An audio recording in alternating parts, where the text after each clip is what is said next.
Good evening everyone. আসলে এটা good evening না, এটা ছিল গুড নাইট, কারণ রাত বাজে 11:40 আর আমরা তিনজন মিলে বেরিয়ে পড়েছিলাম দিদি বাড়ি যাওয়ার জন্য ক্যান্টনমেন্টে। আর কারণ হচ্ছে রাত 12টার পরে আমার বাবাইয়ের জন্মদিন, তো এটা আগে থেকেই কোনো প্ল্যান করা ছিল না। আমার হাজব্যান্ড 11:30 নাগাদ হুট করেই বললো যে চলো রেডি হই, আমরা এই বছরের বার্থডেটা বাবাইয়ের আমরা দিদি বাড়িতে গিয়ে সেলিব্রেট করি। তো সেই জন্য তার থেকে রেডি হয়ে বেরিয়ে পড়লাম।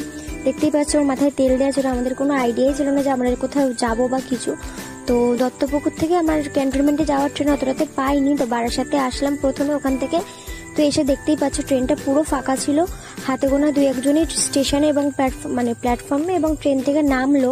আর দোকানপাট সবই প্রায় বন্ধ হয়ে গেছিলো। তা বারাসাতে কিছুক্ষণ ওয়েট করার পর আমাদের উবেরটাও চলে এসেছিলো। তারপরে আমরা উবেরে উঠে গেলাম আর তারপর চলে গেলাম দিদি বাড়িতে যেয়ে আমরা কিভাবে বাবার জন্মদিন সেলিব্রেট করেছি তোমরা যদি দেখতে ইন্টারেস্টেড থাকো তো অবশ্যই লাইক, কমেন্ট অ্যান্ড সাবস্ক্রাইব করতে ভুলো না।